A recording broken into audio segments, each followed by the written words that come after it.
Hi. In last Friday's chat, we were looking at the N, still in that FastiNg acronym, the N standing for new ground in submission and faith. And I was emphasizing the last part, faith.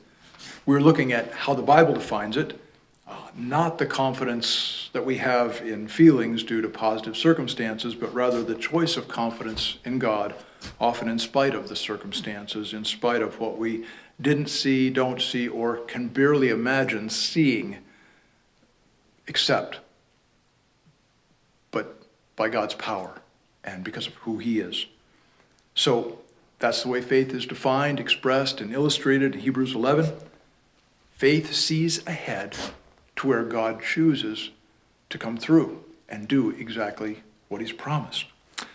One verse we looked at last time sums it up, even though it's not the end of the chapter, Hebrews 11:13. All these people were still living by faith when they died.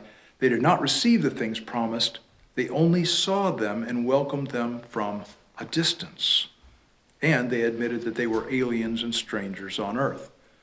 That phrase tells us that that last phrase, that some of what we long for, that God has promised, is going to be waiting for us at home when creation is renewed. And by the way, you can read about that or review it in Romans 8:18 through 25. We also are going to be home when we're on that new, renewed earth, which is mentioned in that passage also, Romans 8:18 through 25. All of creation is going to be renewed. And we're going to have resurrection bodies just like Christ's body when He was resurrected. And you can read about that in 1 Corinthians 15. So my point is, this is not that, but that is coming. Now we're to see this and all that God has promised as coming because we really believe in who God is. And we really believe Jesus rose from the dead by faith. We weren't there. So in Scripture, faith is linked to hope and love. We see these three together.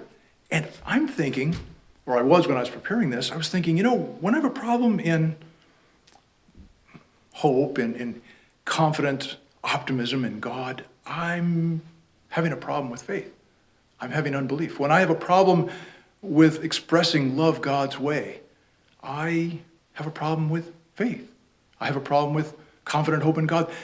It seems like when I'm weak or messing up in one area, the other areas are affected. You can unpack that and see if that's true with you also. In Romans 8, the passage I just mentioned, Romans 8:18 through 25, verses 22 through 28 of that are speaking to believers, and it says, "We know that the whole creation has been groaning as in the pains of childbirth right up to the present time. Not only so, but we ourselves who have the first fruits of the Spirit in our bodies, groan inwardly as we await eagerly for our adoption of sons, the redemption of our bodies." That means the new body, the whole thing. Right now we have a deposit, but we still are aging, dying. We still have sinful impulses that continually pull us away from the Lord that we fight now. Before we were Christians, there was really no fight. We just did the sins, right?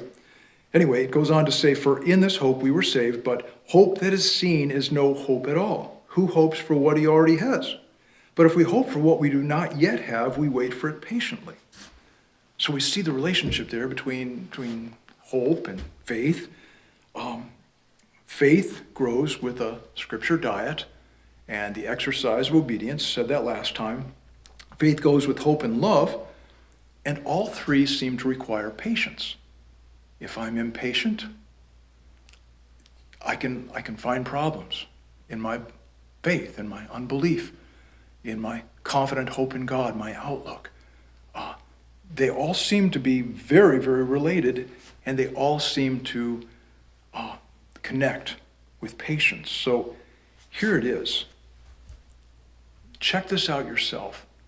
And I think it checks out, as far as I can see with Scripture, that where we exercise patience, we're also expressing love, God's way. Where we exercise patience, we're also expressing belief in God. Where we exercise patience, we're also expressing optimism in God to meet all our needs and to have us covered. Anyway, when we express patience, we exercise and we move in and we grow into new ground in submission and faith. May God bless you.